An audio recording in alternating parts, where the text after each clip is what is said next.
परम आदरणीय डॉक्टर कृष्ण गोपाल जी,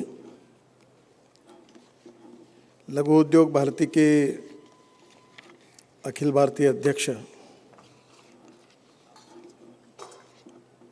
और सभी सम्माननीय पदाधिकारीगण और उपस्थित सभी लघु उद्योग भारती के सदस्य भाई और बहनों,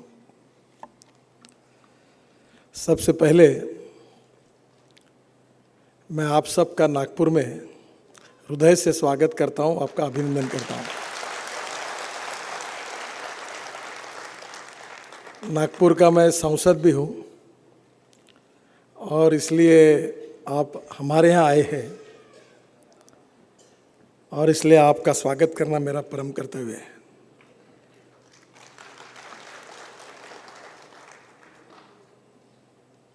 वैसे लघु उद्योग भारती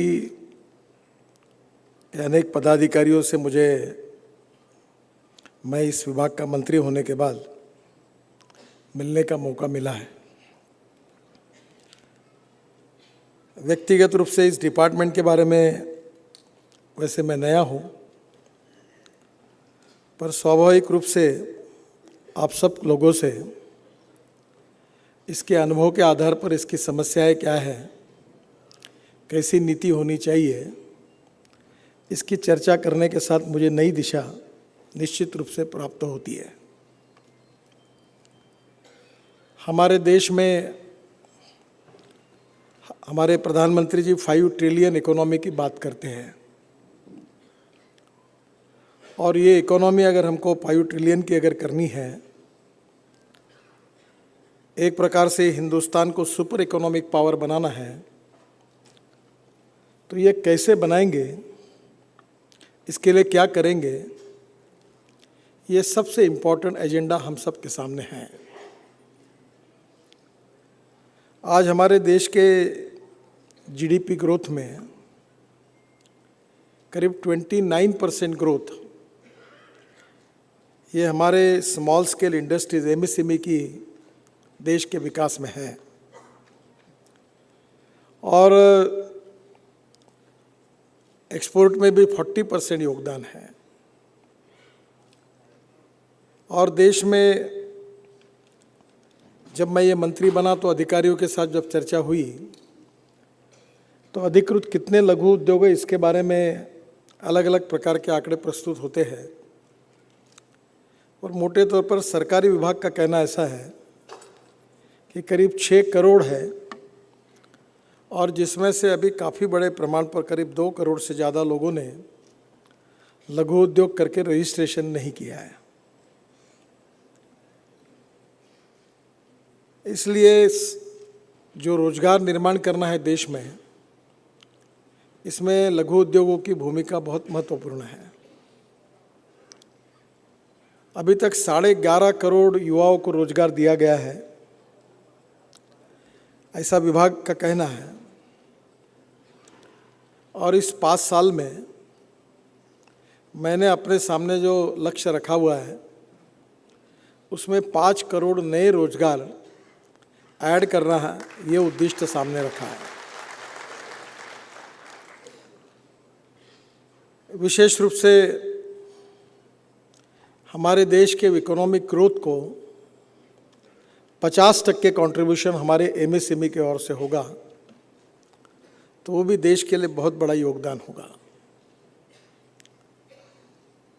ये करने के समय जो बहुत विचारों अनेक विषय पर जब विचार किए गए तो हमारे इकोनॉमी में सबसे बड़ी विशेषता ये है कि हमको एक्सपोर्ट को बढ़ाना होगा और इंपोर्ट को कम करना होगा। और जैसे ही मैं मंत्री बना, मैंने अपने अधिकारियों को कहा कि आप कॉमर्स मिनिस्ट्री के साथ बैठिए और हमारे देश का टोटल इंपोर्ट कितना है, किस क्षेत्र में है, इसकी जानकारी लेकर इसका पूरा स्टैटिस्टिक्स तैयार करके मेरे साथ मीटिंग कराइए। तो हमको इंपोर्ट को कम करना होगा, एक्सपोर्ट को बढ़ाना होगा और इस क्षेत्र में मैक्सिमम कैपिटल इन्वेस्टमेंट लाकर रोजगार का निर्माण करना होगा।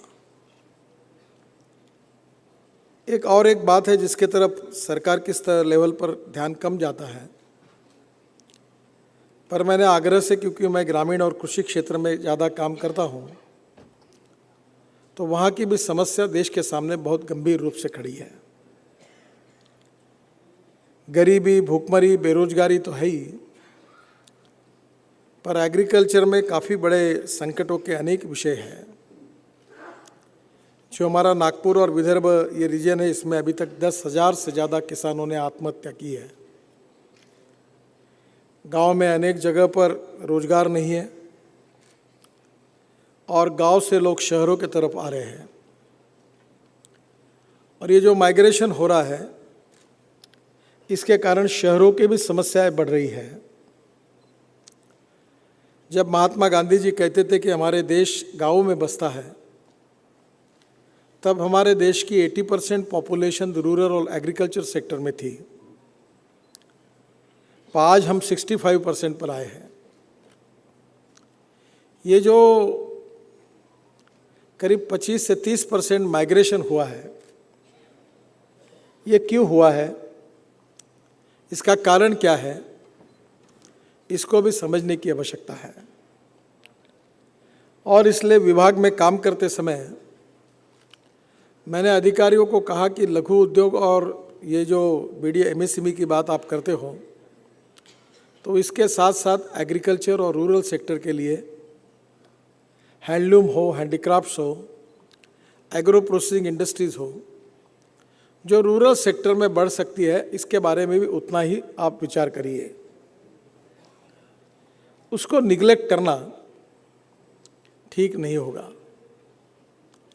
मुझे बहुत खुशी हुई कि लघु उद्योग भारती ने आज के आपके इस अधिवेशन के विषयों में वेस्ट टू वेल्थ का विषय रखा है। मैं पिछले अनेक सालों से इसमें काम करता हूँ और इसलिए इसमें से करीब 7 लाख करोड़ का हमारा इंपोर्ट है पेट्रोल और क्रूड ऑयल का। और मैं उनमें से एक हूँ कि मेरा विश्वास है कि इस देश को लगने वाला फ्यूल इस देश के उद्यमी तैयार कर सकते हैं और ग्रामीण क्षेत्र में ये हो सकता है। और करीब 2 लाख करोड़ भी हमने ethanol, biodiesel, bio CNG, electric, methanol, ये जो नई नई टेक्नोलॉजी लाई है, इसका अगर उपयोग किया तो वेस्ट टू वेल्थ का सपने से 5 लाख करोड़ की इकोनॉमी बन सकती है। आप इस हॉल में बैठे हैं, ये हॉल का एक एक स्क्रू, नट बोल्ट मैंने अपने नज़रों से देख देख के ये हॉल बनाया है। और जब हॉल बनाया तो मैंने हमारे मेयर और कमिश्नर को कहा कि 5,000 रुपये में हॉल दे देना। तो वो मेरे तरफ देखने लगे और कहने लगे, sir this is not possible. तो मेरे स्वभाव से मैंने कहा, what is possible and what is impossible is not your concern, I am a minister, you have to implement it, it is only 5,000। तो आगे चल के उन्होंने दबते दबते मुझे कहा कि सर एक कार्यक्रम के ऊर्जा का खर्चा ही 80,000 रुपये आएगा। तो मैंने कहा 5,000 रुपये तो देना है, मैं आपका प्रॉब्लम रिजॉल्व कर दूंगा। तो उनको लगा कैसे होगा।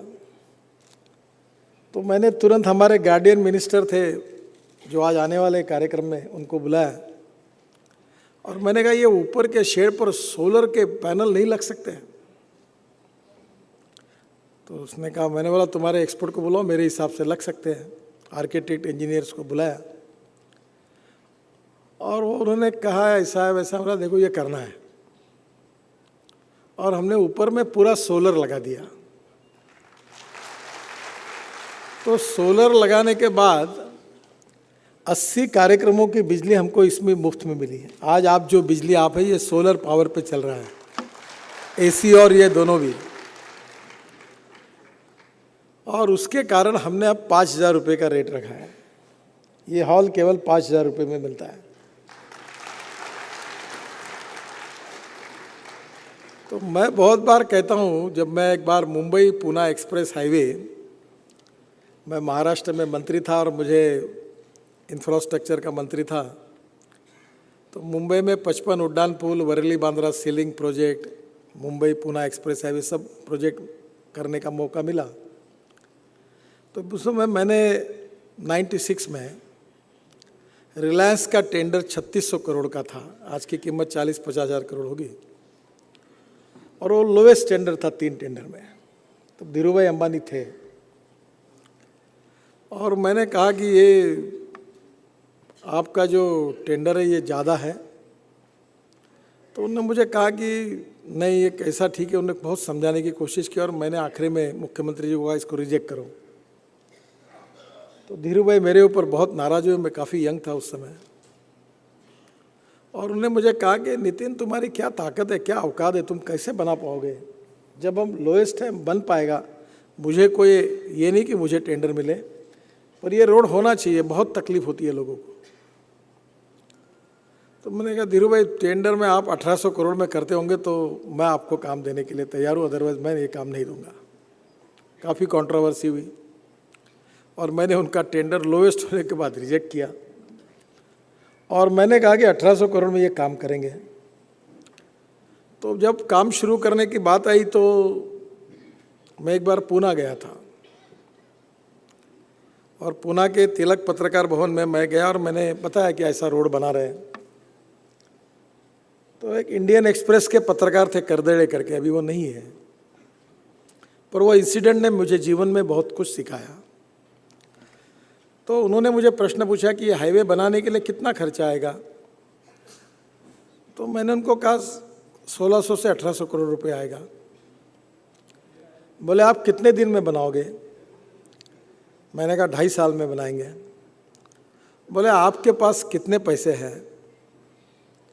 तो मैं कभी झूठ बोलता ही नहीं था, मैंने तुरंत कहा 5 करोड़ रुपए है। तो जोर से सब लोग पत्रकार हंसे,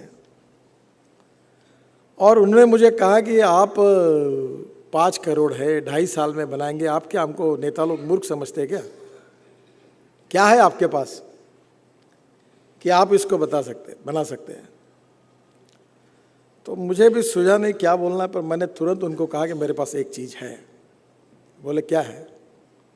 बोले मेरी स्ट्रॉन्ग पॉलिटिकल विल, पॉजिटिव इच्छा शक्ति है, और मैं ये करके निश्चित रूप से करूँगा, ये मेरा विश्वास है। मैंने अंग्रेजी में वाक्य बताया था उनको कि if there is a will there is a way, and if there is no will there is only survey, discussion, seminar, committee, sub committee and research group. मेरे मन में नैसर्गिक रूप से ऐसे अनप्रोडक्टिव विद्वानों के प्रति बहुत गुस्सा है। I never waste my time for discussion. इसलिए मैंने अपने टेबल पर एक लगा, I like people who can get the things done. मैं सब सरकारी अधिकारियों को वो प्रेजेंट देते रहता हूँ। Even I like officers who can take the wrong decisions, but I dislike honest people who don't want to take the decisions. तुम निर्णय करो, हाँ बोलो या ना बोलो, और मुझे तब से वो आदत लगी है। उसके पॉलिटिकली मुझे लोग कहते कि इतना सच नहीं बोलना चाहिए, मतलब ये काम होता है, ये काम नहीं होता। पर एक प्रकार से अच्छा वो आदमी अपने भरोसे तो नहीं रहता। और ये जो घटना है, इस घटना ने मुझे बहुत सिखाया। बाद में हाईवे बन गया, मैं कैपिटल मार्केट में गया, और मैं उस समय नेपीएनसी रोड पर एक मेरा ऑफिस था, वो एस्बेस्टॉस के सीट का था, और मैं ऐसा करोड़ों की बात करता था तो लोग इसे ऊपर देखते थे। तो फिर मैंने हमारे चीफ इंजीनियर को कहा कि इसको ऐसा करो, ये बिल्डिंग जैसा लगना चाहिए। तो बोले क्या करो? लोग ऊपर से लगा दो शीट, नीचे से शीट लगाओ। तो लोगों को लगा गया कि अंदर में सीमेंट कंक्रीट की स्लैब है, क्योंकि ये टीन शेड में बैठकर करोड़ों की बात करना मुझे कुछ ठीक नहीं लगता, अच्छा इंप्रेशन नहीं आता। और आपको ताज्जुब होगा, 96-97 में मैंने कैपिटल मार्केट में मैं पहली बार गया, और देश का पहला पीपीपी रोड बनाने का सौभाग्य मुझे मिला, ठाणे भिवंडी बाईपास। और मैं जब कैपिटल मार्केट में गया तो भी हमारी फाइल रिजेक्ट कर दी चीफ सेक्रेटरी और फाइनेंस सेक्रेटरी ने। बोले इनको कौन पैसे देगा? तो मैं जब पैसे लेने के लिए गया तो पहली बार जब 400 करोड़ के लिए गया था तो 1180 करोड़ रुपए मिले, ओवर सब्सक्राइब। दूसरे बार 600 करोड़ के लिए गया तो 1080 करोड़ मिले।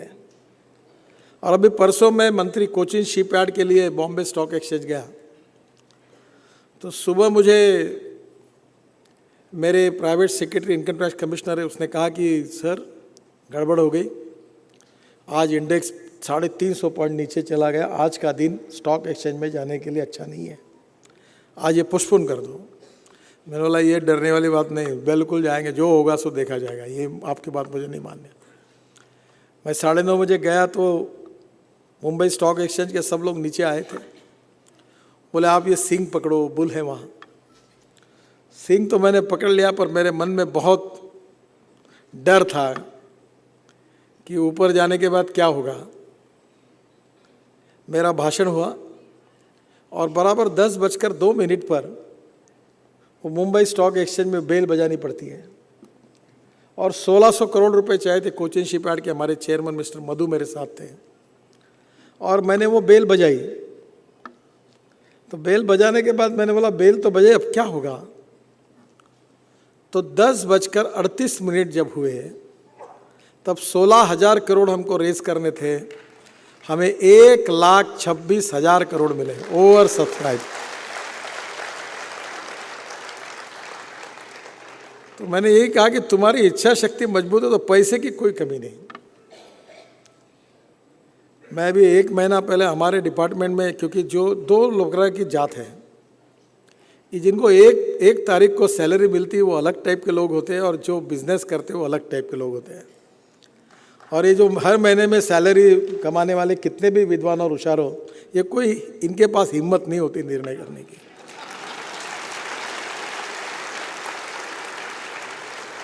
तो मैं 17 लाख करोड़ के काम पिछले 5 साल में मैं ऑर्डर दे चुका हूँ, 17 लाख करोड़।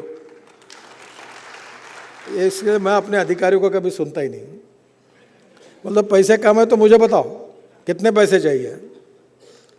और आपको ताज्जुब होगा, मैं चार्टर अकाउंटेंट नहीं हूँ, फाइनेंशियल कोई एक्सपर्ट नहीं हूँ।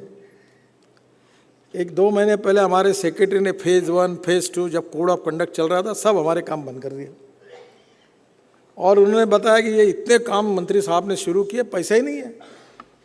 मैंने NHAI के चेयरमैन को बोला क्या चाहिए, कितना पैसा चाहिए, ऐसा क्यों करते हो, मैं हूँ ना। बोले सब कहाँ से पैसा आएगा। मैंने फ़ोन उठाया तो मेरा एक मित्र है नागपुर में, अभी LIC में एग्जीक्यूटिव डायरेक्टर था, अच्छा नीलेश साठे करके। नीलेश तुम रिटायर्ड हो गए। बोला हाँ। मैंने बोला LIC से मुझे पैसे चाहिए। बोले कितना चाहिए। बोला 2-1 लाख करोड़ दो मुझे। तो उसने कहा कि मैं काम करता हूँ, मैं पिछले महीने के 17 तारीख को, बोले मैं उनको लेके आता हूँ हमारे टीम को, आप उनसे बात करिए। आधा घंटा मैंने बात की और उनको मैंने कहा कि आप कम से कम मुझे हर साल 25,000 करोड़ 5 साल के लिए 1.25 लाख करोड़ दे दो। सेक्रेटरी और चेयरमैन बाजू बैठे थे। आपको ताज्जुब होगा, उन्होंने कहा बिल्कुल सर दे देंगे, 30 साल के लिए आपको 1.25 लाख करोड़ दे देंगे। मैंने बोला एग्रीमेंट साइन करो। मैंने सेक्रेटरी को कहा आप समय मत गवाओ, मुझे पूछते हो पैसे कहाँ से ये आए, तुरंत साइन करो, मुझे बताओ। तुरंत मैंने फ़ोन उठाया और स्टेट बैंक के चेयरमैन को फ़ोन किया और मैंने उनको कहा कि मैंने एक नया मॉडल तैयार किया है। मैं नहीं चाहता फॉरेन इन्वेस्टमेंट देश में आनी चाहिए, पर मैं हिंदुस्तानी पैसे पे काम करना चाहता हूँ। तो उन्होंने कहा कि मैं बोला मेरे पास 40-50 रोड है, मैं आपको मोनेटाइज कर देता हूँ 30 साल के लिए, मेरे पास टोल है, और 30 साल के लिए मोनेटाइज करके उसके अगेंस्ट मुझे 50,000 करोड़ दो, कम से कम 50,000 करोड़ दो।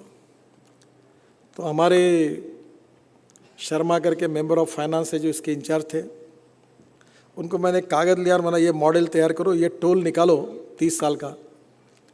तो स्टेट बैंक के चेयरमैन ने मुझे कहा कि सर ऐसा करो 15 साल तक ही हम लोन दे सकते हैं, आपका आग्रह होगा तो मैं 20 साल करूँगा। बोला चलो 20 साल करो, पर मुझे 50,000 करोड़ से कम नहीं देना। उन्होंने कहा ठीक है।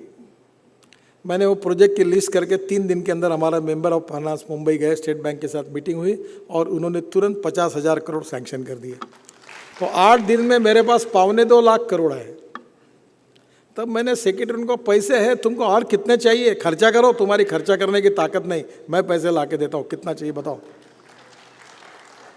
अभी हम दिल्ली से मुंबई 1 लाख करोड़ का एक ही रोड बना रहे हैं।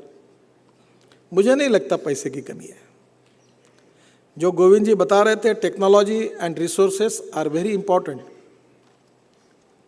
But my honest feeling is technology and resources भी ज़्यादा महत्वपूर्ण कोई है तो leadership, entrepreneurship, vision, decision making capacity,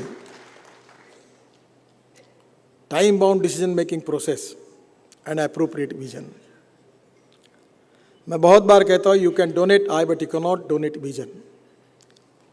lack of appropriate vision and fast track decision making process is most important than compare with the resources and the technology. ये तो किराए पे मिलती है जी, कंसल्टेंट की फी दे दो, वो टेक्नोलॉजी हाजिर कर देता है, आपको भी पता है। 10 के जगह 15 लाख लगेगा, 15 के लगेगा 25 लाख लगेगा, और क्या ज़्यादा लगेगा। और बैंक वालों से लोन मिलना अभी भी मिलता है। अब दिक्कतें है, पता है मुझे, आज क्या क्या दिक्कतें है बैंक में वो पता है। पर अगर एक बार क्रेडिबिलिटी हुई तो टेक्नोलॉजी और रिसोर्सेज से ज़्यादा 21st सेंचुरी का सबसे इम्पॉर्टेंट कैपिटल अगर कोई है तो biggest capital of 21st century is honesty and goodwill, credibility. ये सबसे बड़ी चीज़ है।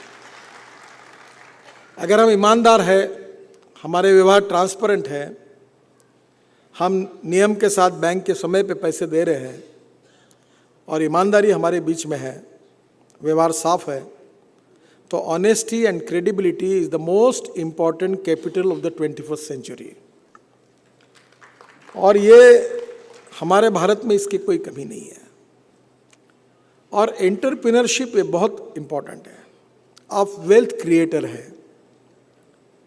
परसों प्रधानमंत्री जी ने आपको कहा, और मैं बहुत बार कहता हूं कि 47 में हमारे देश में जो राजनीतिक और सामाजिक माहौल बना, उसके कारण एक विकृति पैदा हुई।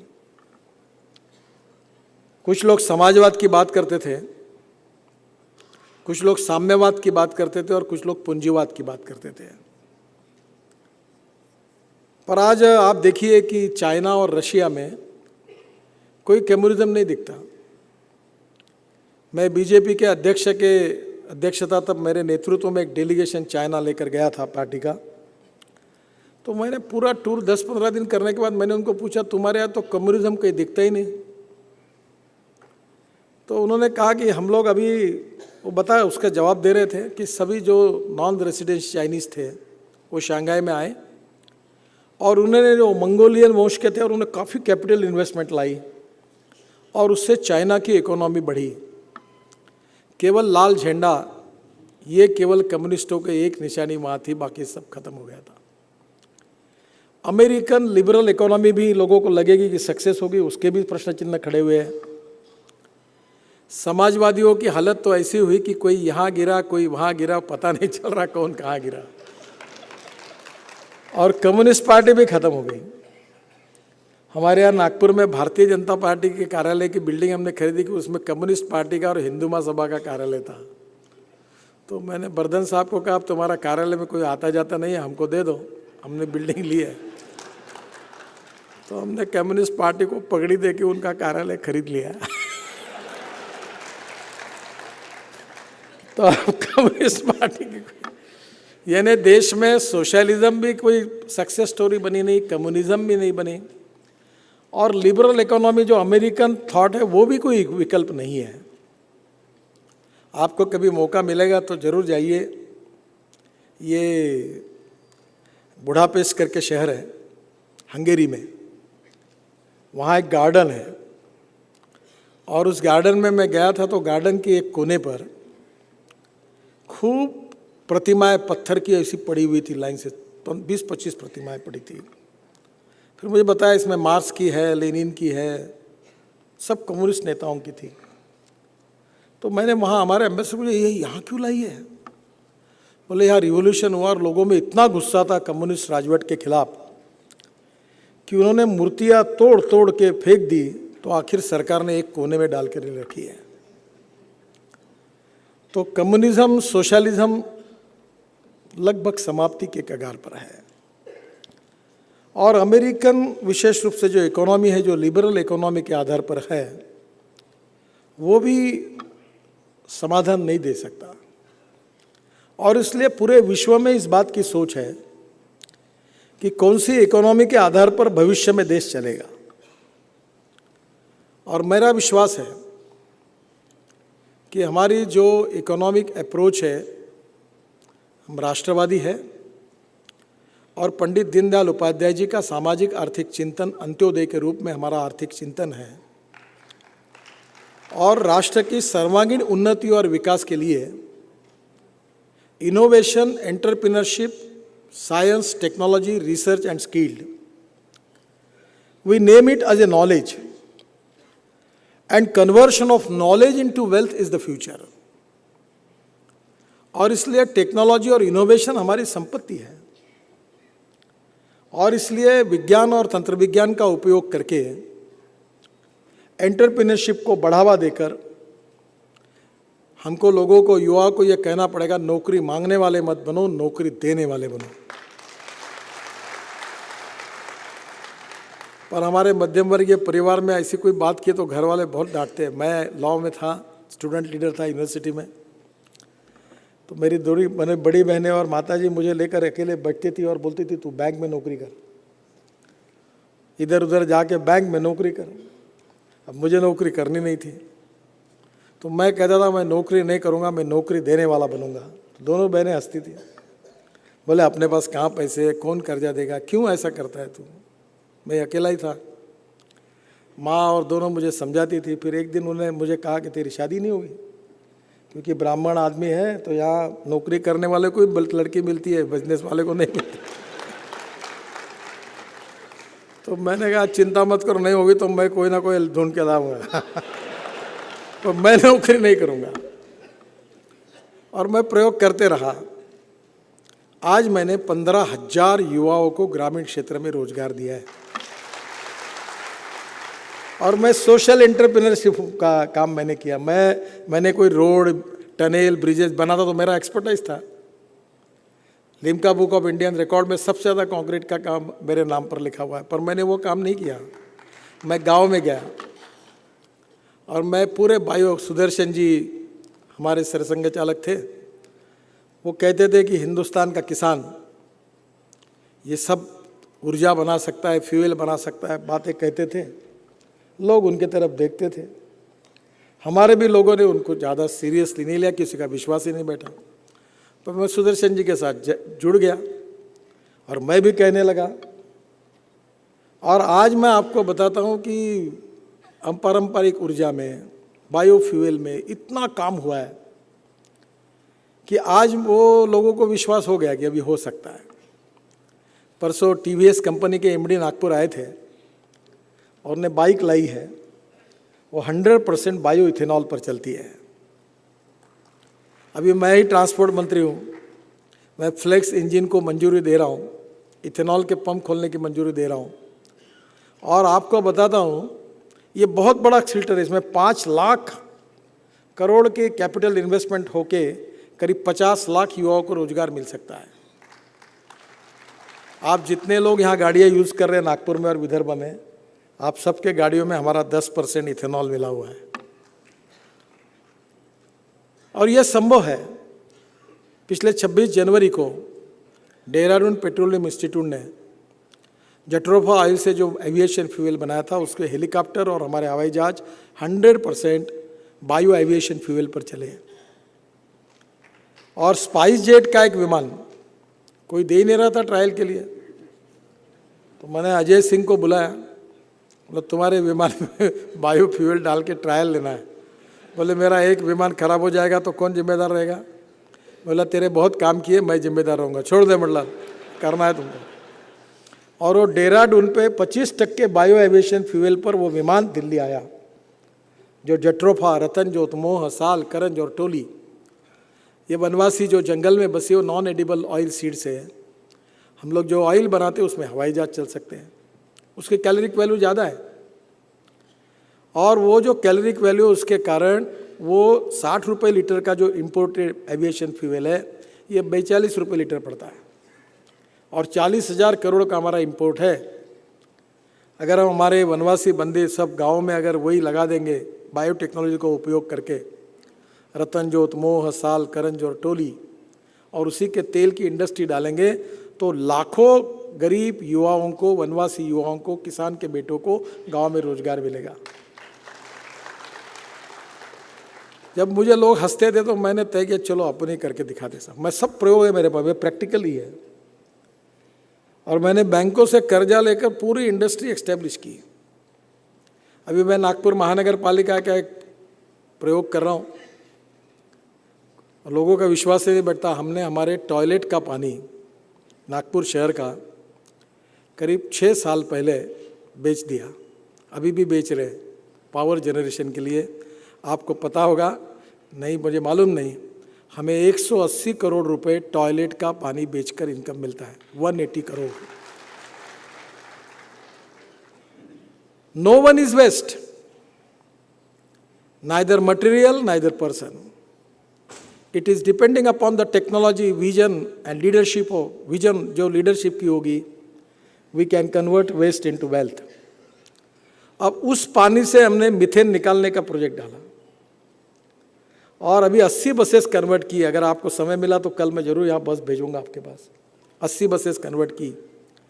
और जो फ्रूट और वेजिटेबल मार्केट की वेस्ट और उसके साथ मटन मच्छी मार्केट की वेस्ट और 650 टन स्लज है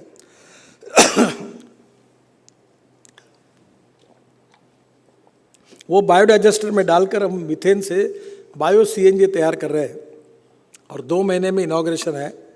450 बसेस, 150 गाड़ियाँ कारपोरेशन की और 100 ट्रक पूरे गंदगी से तैयार 50 टन बायो सीएनजी रोज तैयार करेंगे और उसके ऊपर हमारी बसेस चलेगी। आम के आम, गुठली के दाम।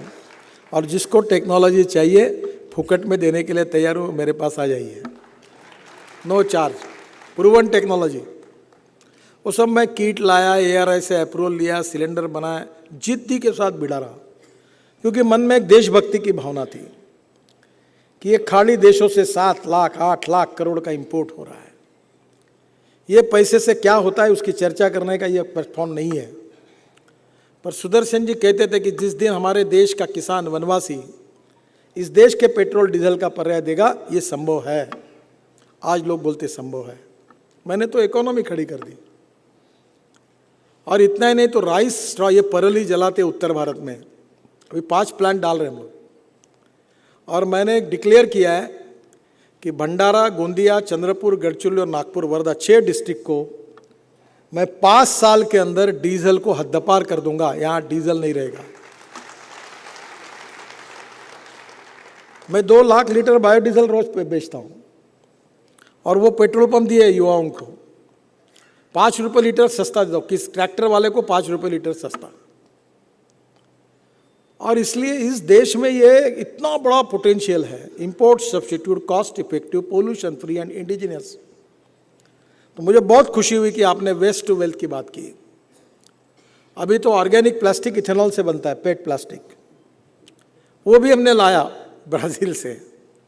और लोगों को मैंने बुलाया, इसको यूज़ करो, काय के लिए प्लास्टिक पर बंदी डालते हो, ये 78 घंटे में बायोडिग्रेडेबल है और वो प्लास्टिक पेट्रोलियम प्लास्टिक की बराबरी की कीमत का है।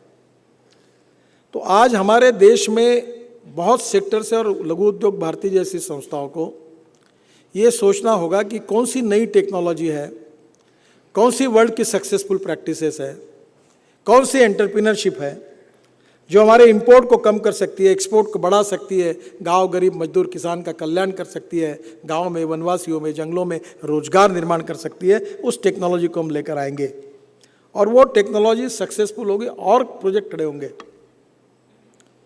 देखिए, हम इरेडिकेशन ऑफ पॉवर्टी की बात करते हैं, गरीबी को निर्मूलन कर। गरीबी कैसे निर्मूलन होगा?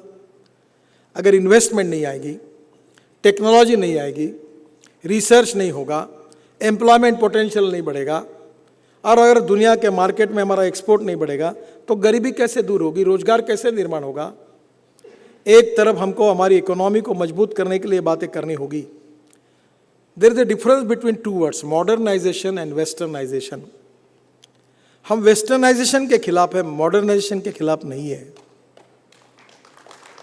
एप्रोप्रिएट टेक्नोलॉजी, इनोवेशन, स्वदेशी का विचार और वेस्ट मटेरियल का कन्वर्शन ये कर सकते हैं। और इसलिए हमारे जैसी जो राष्ट्रवादी विचारों के आधार पर काम करने वाले संगठन हैं, जो हिंदुस्तान को सुखी, समृद्ध, संपन्न और शक्तिशाली बनाना चाहते हैं, उन लोगों ने निश्चित रूप से इसका गंभीरता से विचार करना होगा कि देश की सर्वांगीण उन्नति और विकास कैसे होगा। मैंने अभी वेबकॉस करके भारत सरकार की एक कंपनी है, मैं डाहोस गया था, वहाँ से आते हुए ऑस्ट्रिया गया और एक डॉफल मेयर करके ऑस्ट्रियन कंपनी में गया। एक दिन था, 28 टेक्नोलॉजी मैंने देखी, हवा में चलने वाली डबल डेकर बस देखी। तब मैंने उनको कहा कि ये सब टेक्नोलॉजी भारत में पब्लिक ट्रांसपोर्ट, इलेक्ट्रिसिटी क्यों नहीं हो सकता। पर सरकार में कोई भी चीज़ करने में बहुत कठिनाई आती है। फिर मैंने वेबकॉस को बुलाया, उनका जॉइंट वेंचर करा दिया। टेक्नोलॉजी बस 18 देशों में, 18 राज्यों में उसका काम चल रहा है कि हवा में ऊपर के ऊपर जाएंगे।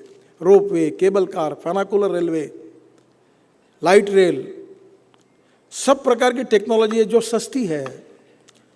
यानी मेट्रो की पर किलोमीटर कैपिटल कॉस्ट 350 करोड़ है और ये इंडिजिनस बनेगी तो 50 करोड़ से कम बनेगी, कैपेसिटी मेट्रो से ज़्यादा है। मैं धौला कुआं से मानेसर एक प्रपोजल के पीछे लगाऊं कि लोग ऊपर के ऊपर जाए। कितना ट्रैफिक जाम होता है दिल्ली में, दिल्ली में कितना प्रदूषण है। मैंने तय किया था कि दिल्ली को प्रदूषण से मुक्ति दिलाएंगे। मैं 55,000 करोड़ दिल्ली पे खर्चा कर रहा हूँ। यमुना पर 13 प्रोजेक्ट है, 5,500 करोड़ के चल रहे हैं और अभी सब गंगा भी शुद्ध होगी तो उसका 40 उपनदियों को भी शुद्ध करने का काम लिया है। और दिल्ली में ring road, Dwarka express highway, अनेक रोड बना रहा हूँ। क्योंकि जब विदेश में जाता हूँ तो लंदन में मुझे एक परिवार वाले लोग आए, बहुत अच्छा मिला और बोले हमने भारत में आने का कैंसिल कर दिया। मतलब क्यों? बोले दिल्ली में बहुत पोल्यूशन है। हमने कहा हम नहीं जाएंगे। मुझे बहुत दुख हुआ। मैंने आने के बाद दिल्ली के अधिकारियों को कहा आपको इससे कुछ लगता नहीं कि लोग हमारे शहर में, दिल्ली हमारा हृदय स्थान है, हमारी राजधानी, लोग आने के लिए कतरा रहे। मतलब pollution, air pollution and water pollution is big concern. मतलब हम इसको हटाएंगे। और मैं आपको बताता हूँ इस 5 साल में जो जो काम हम कर रहे हैं, हमारे 5 साल समाप्त होने के पहले दिल्ली एयर और वाटर पोल्यूशन से पूरी मुक्त होगी।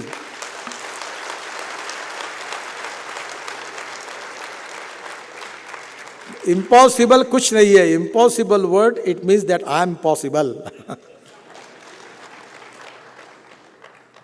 और इसलिए आप लोग वेल्थ क्रिएटर है, एम्प्लॉयमेंट क्रिएटर है। कुछ बातें जो है उसकी चर्चा आप जरूर करेंगे ही। हमने 2 चीज़ें की है। पहले लघु उद्योग में परसों अपने यहाँ के भी लोग आए थे, निर्मला जी, और मैंने सबकी बात सुनी। सबसे इम्पॉर्टेंट फैक्टर है, मैं जानता हूँ कि बेचारा लघु उद्योग वाला कोई मटेरियल तैयार करता है, उसको पेमेंट कभी समय पर नहीं मिलता, वही वो थक जाता है और आखिर ख़त्म हो जाता है। और मैं सीरियसली इस बात को सोच रहा हूँ कि एमएसएमई में जो लोग माल तैयार करते हैं उसमें गवर्नमेंट वाले में भी बहुत तकलीफ होती है। बीएसएनएल के बहुत पैसे पड़े हुए हैं, सब एमएसएमई है। और इसलिए प्राइवेट सेक्टर हो, पब्लिक सेक्टर हो, गवर्नमेंट हो, हमारा पेमेंट मिनिमम 45 दिन के अंदर किसी भी स्थिति में मिलना चाहिए। इसके बारे में कोई कठोर निर्णय सरकार को करना होगा और मैं निश्चित रूप से उसके बारे में आगे जाने की कोशिश कर रहा हूँ। दूसरी इंपॉर्टेंट चीज़ है मार्केटिंग की। पूरा चाइना को अलीबाबा ने तैयार किया। अलीबाबा की वेल्थ है, 10 मुकेश अंबानी की वेल्थ और 1 अलीबाबा की वेल्थ है। उधर मुझे वो मिले अपने अमेज़न के चेयरमैन, वो जो हाई एटीट्यूड पर जो हनी है उसकी 100 ml की कीमत डॉलर में मैंने हिसाब 7,000 रुपये, 70,000 रुपये किलो हनी, और हमको 100 रुपये किलो नहीं मिलते। तो अमेज़न का टर्नओवर कितना है? तो मैंने हमारे विभाग को कहा कि अब एमएसएमई के लिए मार्केटिंग के लिए हमने भी नया पोर्टल खोलना चाहिए। हमने भारत क्राफ्ट करके अभी नाम रखा है और जेम करके जो हमारा पोर्टल है उनके साथ हमारा एग्रीमेंट लगभग हो गया है और 1 महीने के अंदर हम एमएसएमई के लिए एक नया मार्केटिंग पोर्टल खोलने जा रहे हैं और मैं उम्मीद करता हूं कि 5 साल में उसका टर्नओवर कम से कम 10 लाख करोड़ से ज़्यादा होगा और हमारा एक्सपोर्ट भी बढ़ाना होगा। अभी हम लोग उसके लिए तय किया है कि मेडिकल डिवाइसेस 50,000 करोड़ का इंपोर्ट है और कितनी कीमत लेते हैं। हमने विशाखापट्टनम में हमारे विभाग ने इंटरेस्ट लेकर एक मेडिकल डिवाइस का पार्क बनाया स्टेट गवर्नमेंट के साथ। उनने मुझे बताया कि एमआरआई 4.5 करोड़ में मिलता है, हम 98 लाख रुपए में तैयार करेंगे, 98 लाख। मैंने कहा तुरंत हम अभी 10 ऐसे मेडिकल डिवाइस के पार्क बना रहे हैं। अनेक राज्यों में 200-200 एकड़ जगह की स्कीम हमने बनाई है ताकि इस देश में स्टेज से लेकर कुछ भी लगे सब चीज़ हिंदुस्तान में तैयार हो। केवल हिंदुस्तान का कंजम्पशन नहीं होगा, हिंदुस्तान इसको एक्सपोर्ट करेगा आगे देश में, दुनिया में भी। इंडस्ट्रियल क्लस्टर्स बनाने की बात की है। मुझे भी हंसी आई, नया मंत्री बना था, उसमें लिखा था पर नॉट प्रॉफिट मेकिंग इंस्टीट्यूशन। मैंने बोला इसका मतलब क्या है? कोई भगवे कपड़े पहनकर आया है क्या? कोई सामाजिक कार्यकर्ता है, प्रचारक है, नॉन प्रॉफिट मेकिंग इसलिए, या कोई ऐसा आया क्या? बोले नहीं, ये काहे के लिए लिखा है? धंधा धंधे जैसा करो, राजनीति राजनीति जैसे करो, सरकार सरकार जैसे चलाओ, स्कूल स्कूल जैसे चलाओ। यही संघ ने सिखाया। ये काहे के लिए तुम्हारा, निकालो ये शब्द बाहर। तुरंत मैंने निकाल दिया, नो प्रॉफिट मेकिंग। प्रॉफिट कमाओ, वेल्थ कमाओ, इन्वेस्ट करो, रोजगार दो, एक्सपोर्ट बढ़ाओ, देश की प्रगति करो। हम किसी को क्यों रिस्ट्रिक्ट करें? और मैंने कहा ये इंडस्ट्रियल क्लस्टर इस बार बहुत मंजूर किए हैं। मैंने कहा तुम छोड़ दो, एक्सेलेंट और टेक्नोलॉजी के सेंटर पहले मेरे यहाँ पहले आकर साइन हुए थे। 6,000 करोड़ हम खर्चा कर रहे हैं, सब गवर्नमेंट के। मैं से रहा नहीं गया, सब कहूँगा तुम्हारे पास इतने एक्सेलेंट सर तुम ही बना रहे हो, तो तुम्हारे में अगर इतनी हिम्मत है और इतना ज्ञान है तो काय के लिए 1.5 लाख रुपए पे नौकरी करते हो? क्यों नहीं खोलते अपने सेंटर? तुम्हारा काम है क्या खोलने का? तुम काय के लिए पढ़ रहे हो इसमें? मैं नहीं करता, मतलब फाइल पर मैं सही नहीं करता।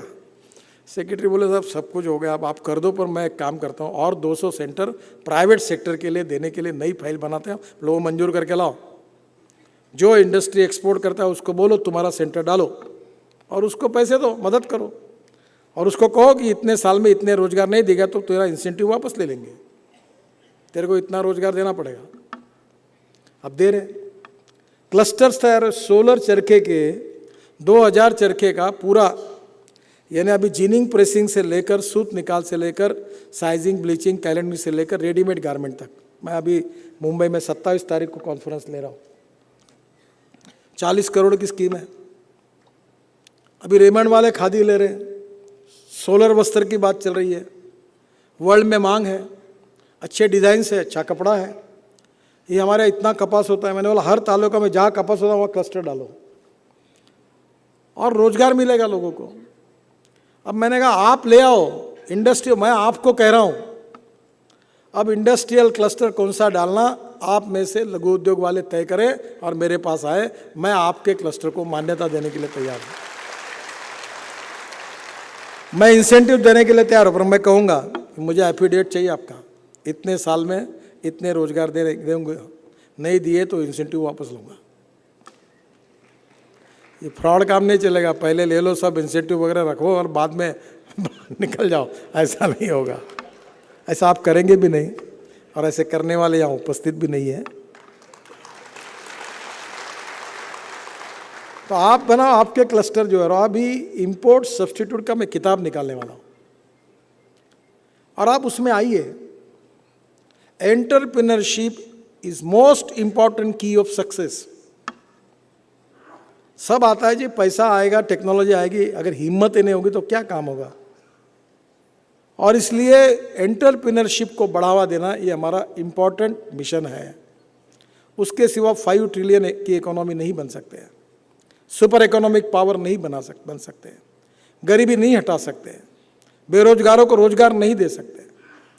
और इसलिए केवल 2 बातों को फर्क किया है कि रूरल ग्रामीण एग्रीकल्चर, इसका अलग विषय रखा हुआ है, और ये जो अलग अलग सेक्टर्स है जिसमें ऑलरेडी आप काम कर रहे हो लघु उद्योग के रूप में, वो भी किया है। एक बात के लिए मेरा अनुरोध है, लघु उद्योग भारती ने ये काम रोका हुआ है, पर वो आपका अहित हो रहा है। ये लघु उद्योग की मर्यादा 2004 में थी, वो 19 में बोलते वही मर्यादा रखो। इनको चिंता है कि गवर्नमेंट में जो सप्लाई होता है पब्लिक सेक्टर में, तो फिर अनेक बाकी के लोग आएंगे तो हमको ऑर्डर नहीं मिलेंगे। तो मैंने सेक्रेटरी को कहा कि एक काम करो, इसमें कैटेगरी बना दो A, B, और पहली प्रायोरिटी आज जितने लोग हैं रजिस्टर, इनको बोलो कि मार्केटिंग में, गवर्नमेंट में, पब्लिक में इनको पहली प्रायोरिटी मिलेगी, जो करना है करो। अब एक लघु उद्योग वाला 5 इंडस्ट्री डाल रहा है अलग अलग रजिस्टर करके, क्योंकि वो एक्सपांशन ही नहीं कर सकता। गोविंद जी ने कहा वो सच है कि ट्री गार्ड लगाए, पेड़ लगाए, पर पेड़ लगाने के बाद ऊपर में प्लेट लगाकर प्लेट बढ़ना नहीं, आगे नहीं बढ़ना, बट नीचे रह जाओ, तो ऐसा कैसा पेड़ बढ़ेगा? लघु उद्योग का वटवृक्ष अगर उसको बढ़ाने का अगर मौका नहीं देंगे तो बढ़ेगा कैसे? और लघु उद्योग वाला मीडियम स्केल का बड़ा बड़ा आदमी क्यों नहीं बनना चाहिए? लो एमएस क्राइम, और एक एक 5-5 लघु उद्योग डाल के उसी में बैठकर खेल रहा है। क्यों खेल रहा है? आपका मार्केटिंग का प्रॉब्लम मैं रिजॉल्व कर दूंगा, पर अब उस बात को मत अड़ाओ। इसकी जो है आज हम 2019 में हैं, 2004 से रुपए की कीमत क्या हुई है, कितना बड़ा है। और देखो बड़ा बनना चाहिए। ये रिजर्वेशन के बारे में कभी कभी मैं बहुत बार कहता हूँ, I am not talking about social reservation. Backwardness becoming a political interest, even in industry, even in economy, and everyone want to prove that I am backward, मैं पीछे हूँ, मुझे सब्सिडी दो, मुझे ये दो, मुझे ये दो, मुझे वो दो। तो मुझे लगता है इस मनस्थिति से बाहर आना चाहिए और बढ़ाओ, एक्सपांशन करो, एक्सपोर्ट करो, टेक्नोलॉजी लाओ और हिम्मत के साथ काम आगे करो। कोई लिमिटेशन नहीं, कोई मर्यादा नहीं। सब ये रेट टेबिज्म को जितना खत्म करना करें। ये सब इंस्पेक्टर काय के लिए आते हैं, हफ्ता लेते हैं महीने में। मैं तो मुंह पे बोलता हूँ उनको, हर आदमी आता है हमारे यहाँ, तो बोलते रहिए आप लोग, क्योंकि संकोच। मैंने एक बार उनको कहा, अधिकारी को, तुम नौकर हो, मैं थोड़ी हूँ, मैं पब्लिक से चुना हूँ, मैं लोगों के लिए जिम्मेदार हूँ। तुम चोरी करते हो तो मैं कहूँगा चोर हो करके, नहीं करो।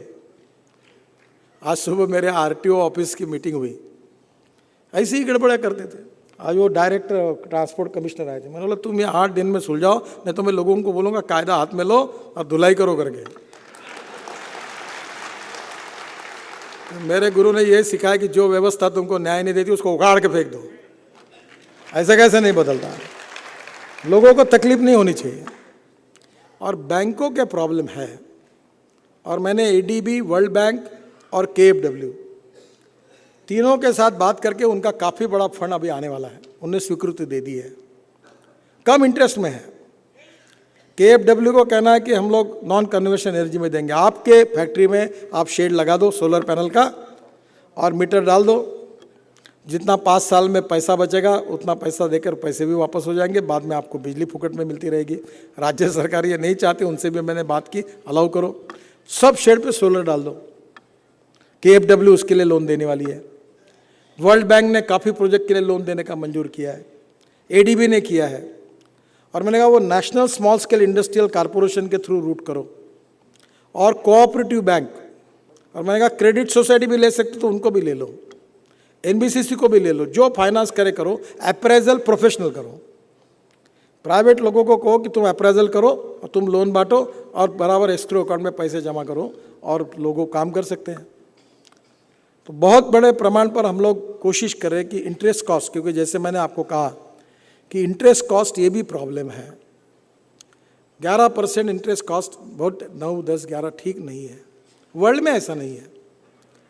अभी कोरियन बैंक से मैंने कर्जा लिया तो उनने 0.85% है, और डॉलर में है, हेजिंग करना पड़ेगा। तो आज आने वाले समय में कैपिटल कॉस्ट कम करना, मार्केटिंग की व्यवस्था करके देना, उसके साथ रूरल एग्रीकल्चर में टेक्नोलॉजी को ले जाकर इंपोर्ट सब्स्टिट्यूट, बायोफ्यूल जैसे सेक्टर है, हनी है, ब्लू इकोनॉमी है, बाम्बू है, उसके ऊपर के अनेक हमने टेक्नोलॉजी लाई है, उसको और इनकरेज करना। और इंडस्ट्री में जिसके लघु उद्योग है उसको एक्सपांशन आसानी से हो, रेट टेपिज्म से मुक्ति मिले, और वही अपना टेक्नोलॉजी सेंटर खोले, वही रिसर्च सेंटर खोले, और वो अपने प्रोडक्ट को सुधार करिए। इंटरनेशनल मार्केट में 3 चीज़ें आवश्यक है, 101% good quality, punctuality delivery on time और कंपेरेबल कॉस्ट। तो मुझे लगता है sky is the limit. We are the fastest growing economy in the world, और हमारे देश को सुखी, समृद्ध, संपन्न बनाने के लिए हमारे जीडीपी ग्रोथ में 50 to 54% जो है वो सर्विस सेक्टर का कंट्रीब्यूशन है, 8 से 12% जो है वो एग्रीकल्चर का है, और 22 से 24% मैन्युफैक्चरिंग सेक्टर का है। हमको बदलना होगा कि 50% हमारा जो राष्ट्रीय उत्पन्न है वो हम लोग हमारे एमएसएमई से तैयार करें। 11 करोड़ 50 लाख लोगों को रोजगार मिला, उसमें 5 करोड़ ऐड करें। गांधी जी कहते थे, गांधी जी और नेहरू जी के विचारों में बहुत बड़ा फर्क था।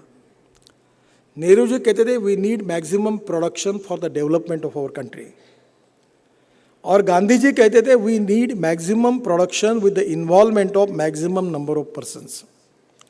ज़्यादा से ज़्यादा लोगों के सहभाग से सबसे ज़्यादा उत्पादन, ये हमारी सोच है।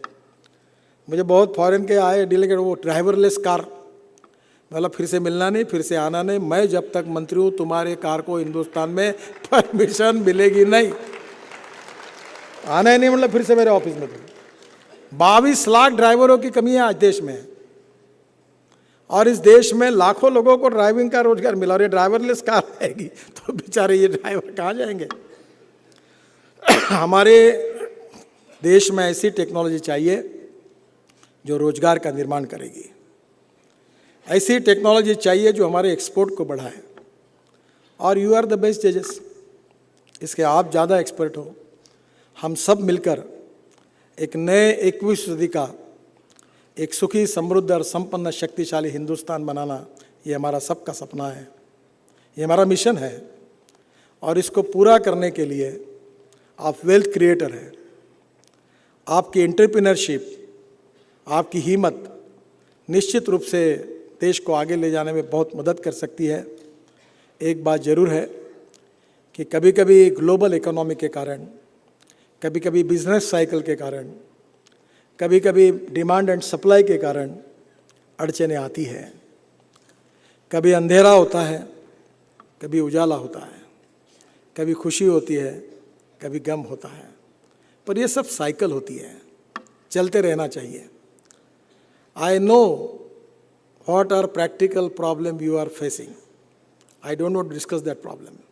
But we are seriously addressing all this problem and trying to resolve the problems. मुझे उसका पता है, पर हम सब लोग मिलकर हमारे देश को वर्ल्ड की सुपर इकोनॉमिक पावर बनाने का संकल्प करें, और निश्चित रूप से आप लोगों का कंट्रीब्यूशन में महत्वपूर्ण होगा। भगवान आपके लिए, इस कार्य के लिए बहुत ताकत दे, आप आगे जाएं, यही मेरी शुभकामना है। बहुत बहुत धन्यवाद। नमस्कार।